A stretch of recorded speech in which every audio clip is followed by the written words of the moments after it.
Hello student, are के classes में आपका स्वागत है। ठीक है, 8th क्लास का चैप्टर 13 देखेंगे। 13वां चैप्टर है प्रकाश यानी लाइट क्या होती है, और ये लास्ट चैप्टर है। इसके बाद आपकी पूरी तरीके से बुक खत्म हो जाएगी। ठीक है, इसके बाद जितने भी इंपॉर्टेंट क्वेश्चन है मैं इंपॉर्टेंट क्वेश्चन की वीडियो डाल दूंगा, आप सभी स्टूडेंट उन क्वेश्चनों को कर लें। ठीक है, तो इसमें पढ़ते हैं हम प्रकाश क्या है, लाइट क्या होती है। ठीक है, तो लाइट जो होती है, देखने से आपको पता लग रहा है लाइट क्या है। लाइट का मतलब रोशनी। ठीक है, जो हमारे को हम किसी भी चीज़ को देखने में मदद कर रही है, वो सारी सारी क्या है, लाइट कहलाती है। ठीक है, समझ गए। तो लाइट में क्या होता है, कुछ नियम होते हैं, जैसे परावर्तन के नियम कहा जाता है। इसमें आता है, एक होता है क्या, अपरिवर्तित किरण, और एक होता है परावर्तित किरण। ठीक है, दर्पण से टकराने के पश्चात प्रकाश किरण दूसरी दिशा में परावर्तित हो जाती है।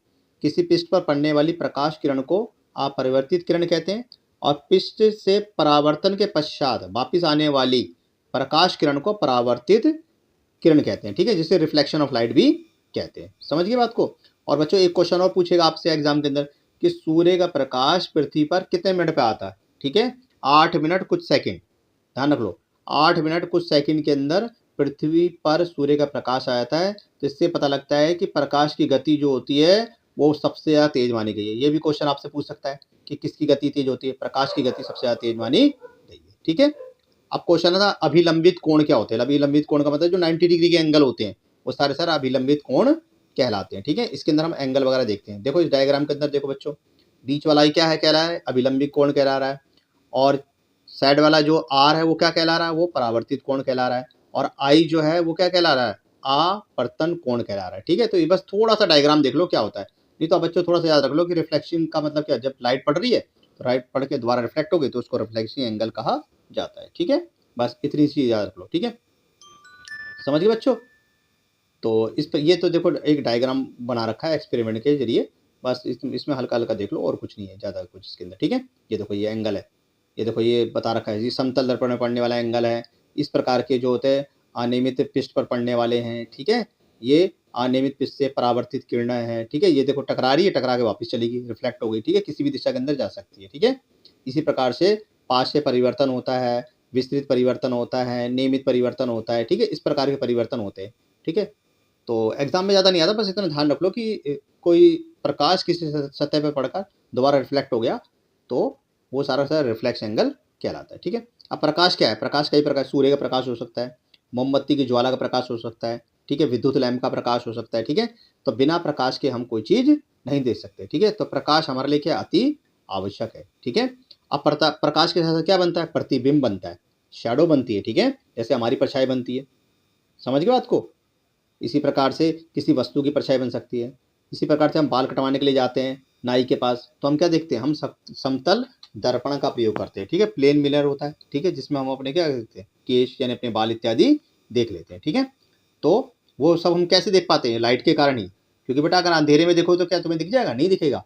जब कोई प्रकाश किसी सतह पर पड़ता है तो वो रिफ्लेक्ट होता है, रिफ्लेक्ट होकर हमारी आंखों में जाता है। आंखों में जाएगा तो क्या बनेगा, रेटिना, रेटिना पर जाकर क्या बनेगा, पिक्चर्स बनेगी। पिक्चर्स क्या करेगी, उसको नर्वस सिस्टम को इन्फॉर्मेशन देगी, और नर्वस सिस्टम क्या करेगा, उस इन्फॉर्मेशन को ब्रेन को भेजेगा, और तुरंत हमें पता लग जाता है कि यहाँ पर कोई चीज़ है। ठीक है, तो यहाँ पे हम देखेंगे सूर्य के प्रकाश का परावर्तन। ठीक है, तो परावर्तन हमारे क्या है, सूर्य प्रकाश हमारे नेत्रों तक पड़ता है, और नेत्रों में हमारे को वो चीज़ नज़र आ जाती है। हमारे नेत्र की आकृति कैसी होती है, गोलाकार होती है। ठीक है, और हमारे नेत्र जो होते हैं, हमारा जो फेस होता है, ठीक है, हमारा स्केल होता है, उसमें 2.5 डायमीटर अंदर तक धंसे होते हैं। ठीक है, समझ गए बात को। तो बच्चों ध्यान रखना है। और प्रतिबिंब किस पे बनता है, प्रतिबिंब रेटिना पे बनता है। ठीक है, अब देखो कभी कभी ऐसे भी क्वेश्चन पूछता है कि जब कोई प्रकाश, ठीक है, किसी प्रिज्म पे टकराता है तो क्या निकलता है, वो 7 कलर में विभाजित हो जाता है। कौन से कलर में, 7 कलर में। ठीक है, उन कलर को बोलते हैं VIVGYOR, VIVGYOR, और उन कलर के समूह को क्या बोलते हैं, स्पेक्ट्रम बोलते हैं। क्या बोलते हैं, स्पेक्ट्रम। ठीक है, ऐसे क्वेश्चन भी आपके अंदर एग्जाम के अंदर पूछता है। ठीक है, इसी प्रकार से देखो नेत्र के अंदर क्या होता है, नेत्र के अंदर क्या होता है, कोनिका होती है। ठीक है, और कोनिकाओं में कई प्रकार की क्या होती है, मांसपेशियां होती है। यानी हमारी आंख जो होती है सबसे सबसे हमारी आंख क्या होती है, सबसे सॉफ्ट मानी गई है। ठीक है, देखा होगा आपने, जैसे धूल मिट्टी आती है हमारी आंख तुरंत ही क्या होती है, बंद हो जाती है। समझ गए बात को। और एक दो चीज़ और बता देता हूँ, हम एक आंख से 150 डिग्री देख सकते हैं। ठीक है बेटा, कितना देख सकते हैं, 150। तो दोनों आंखों से कितना देखेंगे, दोनों आंखों से हम देखेंगे कितना 180, ठीक है, डबल मत लगा देना, ठीक है। एक आंख से हम कितना देख सकते हैं 150 देख सकते हैं, और दोनों आंखों से कितना देख सकते हैं हम 180 डिग्री देख सकते हैं, ठीक है। ये देखो आंख का डायग्राम आ गया, ठीक है। इसमें देखो ये आगे रेटिना, ये आगे लेंस आ गई, ये आगे कोनिका आ गई, ठीक है। डायग्राम को अच्छी तरह देख लो, ठीक है, ताकि अभी सभी बच्चों को अच्छी तरह पता लग जाए, ठीक है।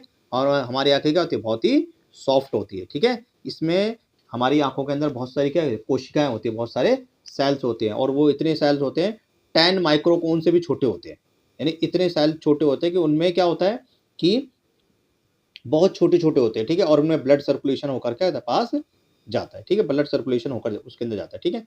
नेत्र एक ऐसा अद्भुत यंत्र है जिसकी सहायता से हम आसानी से पास की या दूर की चीजों को देख सकते हैं। सामान्य नेत्र द्वारा पढ़ने के लिए हमें सुविधाजनक दूरी लगभग 25 सेंटीमीटर होती है, ठीक है, यानी 25 सेंटीमीटर तक हमारे को अगर चीजें नजर आ रही तो वो सुविधाजनक है, ठीक है, समझ गए। अगर धुंधला नजर आ रहा है तो फिर कोई दिक्कत हो सकती है, ठीक है। इसी प्रकार से आंख में 2 प्रकार के दोष पाए गए हैं, ठीक है। एक को बोलते हैं क्या, एक को बोलते हैं निकट दृष्टि दोष, ठीक है, जिसको बोलते हैं मायोपिया, और दूसरे बोलते हैं द्विदृष्टि दोष, जिसको कहते हैं हाइपर मायोपिया। निकट दृष्टि दोष का मतलब क्या है कि कोई वस्तु पास की नजर आ रही है पर दूर की नजर नहीं आ रही, मायोपिया बोलेंगे, निकट दृष्टि दोष, ठीक है। और दूर दृष्टि दोष का मतलब कि हमारे को दूर की तो नजर आ रही है पर पास की नजर नहीं आ रही, ठीक है। इसी प्रकार से बच्चों आपने देखा होगा कईयों को क्या होता है मोतियाबिंद हो जाता है। तो मोतियाबिंद का मतलब क्या है कि जो हमारा जो व्हाइट व्हाइट कलर का होता है, यानी हमारी आंख होती है, उस आंख में क्या तो धुंधले पर एक परत आ जाती है, ठीक है, जिससे हमारे को धुंधला सा नजर आता है या बिंदु सा नजर आता है। उसके बाद क्या करते हैं, उसको उसके ऑपरेशन के जरिए ठीक कर देते हैं, ठीक है। इसी प्रकार से अगर हमारे को पास का नजर नहीं आ रहा तो भी हम क्या करते हैं, या तो हरी सब्जियां खाते हैं या फिर हम जांच कराते हैं, तो डॉक्टर क्या करता है हमारे चश्मा लगा देता है। इसी प्रकार से हमें दूर का नजर नहीं आ रहा तो चश्मा लग जाता है, ठीक है।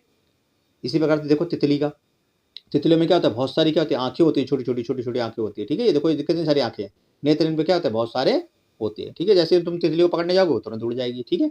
तो बहुत सारे इसमें क्या होता है नेत्र बने होते हैं, ठीक है। और एक एक क्वेश्चन मैं आपको इंपॉर्टेंट बता रहा हूँ बच्चों, बहुत ही इंपॉर्टेंट क्वेश्चन है। क्वेश्चन है पूछेगा कि नाइट ब्लाइंडनेस नामक बीमारी किसके कारण होती है, ठीक है। नाइट ब्लाइंडनेस, नाइट ब्लाइंडनेस का मतलब क्या होता है आंखों का धुंधलापन, ठीक है। तो होती है विटामिन ए की कमी के कारण। किसके कारण होती है, विटामिन ए। और विटामिन ए सबसे ज़्यादा पाया जाता है हरी सब्जियों के अंदर। तो सभी बच्चों को हरी सब्जी जरूर खानी चाहिए, और जितने भी माता पिता हैं वो इस बात को ध्यान रखें कि अपने बच्चों को हरी सब्जियां जरूर दें। बाहर के फास्ट फूड बच्चे को खिलाते रहते हैं तो उनके क्या वीकनेस हो जाती है, बात समझ आ रही है। अगर उनको आप हरी सब्जियां दोगे तो उनकी आंखें कभी भी वीक नहीं होंगी, ठीक है। कोशिश करो हफ्ते में 1 दिन तो हरी सब्जी जरूर बनाओ, नहीं तो आप सलाद दो उनको, ठीक है। तो विटामिन ए का जो सबसे बड़ा स्रोत है वो है हरी सब्जियां, ठीक है, ग्रीन वेजिटेबल। तो बच्चों को ग्रीन वेजिटेबल जरूर खाना चाहिए, ठीक है, समझ के बात को। तो उससे क्या रहेगा उनकी आंखें मजबूत होंगी, साथ साथ में उनका शरीर भी बहुत मजबूत हो जाएगा, ठीक है, समझ गए बच्चों। इसी प्रकार से देखो जो बैली नामक एक साइंटिस्ट था, ठीक है, इन्होंने क्या करा था जितने भी ब्लाइंड बच्चे होते हैं उनके लिए एक मेथड निकाला था, ठीक है, डॉट मेथड इसको बोलते हैं, जिसको बोलते हैं CAT, ठीक है, CAT डॉट मेथड होता है। और इस मेथड के जरिए क्या करते हैं ये लोग, ये बच्चे जो होते हैं इनकी स्पेशल बुक होती है, और वो टच करके हाथ की टच करके वो पता लगा लेते हैं, ठीक है, कि यहाँ पर क्या लिखा हुआ है। 1821 के अंदर इन्होंने अपनी ये बुक क्या पब्लिश करी थी, ठीक है। तो इन्होंने एक बहुत ही महान क्रांतिकारी परिवर्तन लाया है उन बच्चों का जो ब्लाइंड बच्चे हैं, ठीक है, ताकि वो भी समाज के अंदर बराबरी का दर्जा प्राप्त कर सके, ठीक है। तो इसको लुई बेल नामक टेक्निक कहा गया है, ठीक है, समझ गए बच्चों, ताकि बच्चे वो पढ़ सके।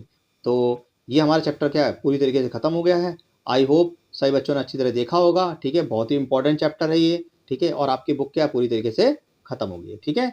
तो जो नए बच्चे हैं वो इस चैप्टर को अच्छी तरह देख लें, और जो बच्चे कंपार्टमेंट के बच्चे हैं उनके लिए मैं जल्दी ही क्या करूँगा कंपार्टमेंट का पेपर डालूंगा, या फिर कंपार्टमेंट के लिए इंपॉर्टेंट क्वेश्चन है जो आपके कंपार्टमेंट के अंदर आ सकते हैं, ठीक है, वो सारे सारे क्वेश्चन डालूंगा। तो सभी स्टूडेंट उन क्वेश्चनों को अच्छी तरह कर लें, ठीक है। आई होप जो भी बच्चे वीडियो को देख रहे होंगे, मैं डेफिनेटली कह रहा हूँ अगर आप उन क्वेश्चनों को अच्छी तरह करोगे 100% पास होगे, ठीक है।